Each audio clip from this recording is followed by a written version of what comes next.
जब आप दो ऑप्शन के चक्कर में रहते हो, ए और बी, जब आप दो ऑप्शन के चक्कर में रहते हो तो आप थोड़े से आलसी हो जाते हो।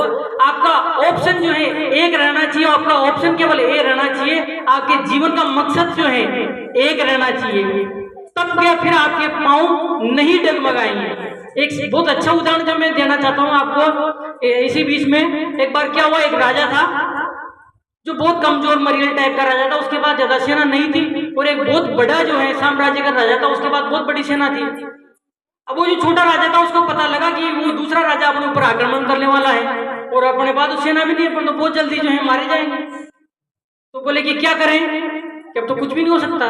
तो उनमें एक जवान व्यक्ति था 21 साल का, उसने क्या करा, वो जो मरियल टाइप का राजा था उससे कहा कि अपने एक काम करते हैं, वो आक्रमण करे अपने ऊपर, जिससे पहले अपने उस पर आक्रमण कर देते हैं कि बोलो अपन आक्रमण तो कर देंगे पर अपन जीत जाएंगे उससे, तो बिल्कुल कोशिश करते हैं, अपन ट्राई तो करते हैं। तो उन्होंने क्या करा, उस बड़े राजा के आक्रमण करने से पहले ही आक्रमण उन्होंने कर दिया।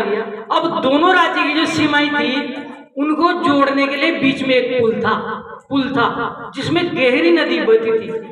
अब वो जो मरियल टाइप का राजा था जो वहां चले गए, नदी पार करने के बाद में राजा ने क्या करा, उस पुल को तोड़ दिया, उस पुल को तुड़वा दिया कि बताओ तुम अगर भाई मरेगा तो सही है सही, पर अब मैंने पुल तोड़ दिया तो आप वापस नहीं भाग सकते यहाँ से। पहले तो आप डर के मारे वापस भाग सकते थे पुल से, भाई हारे पर तो वापस भाग सकते थे, अब मैंने पुल को तोड़ दिया है, अब तुम वापस कैसे भागोगे। तो उससे बोला राजा से सभी उसके जो सैनिक थे कि राजा जी आपने ये क्या कर दिया कि पुल को क्यों तोड़ दिया, कि मैंने पुल को इसलिए तोड़ दिया कि अब आपके पास वापस जाने का रास्ता नहीं है, या तो आप करो या मरो, या तो करो, वैसे भी मरना है, अगर आप नहीं मारोगे तो दूसरे राजा की सेना आपको मार देगी, इसलिए इसी में फायदा है कि आप करो या मरो।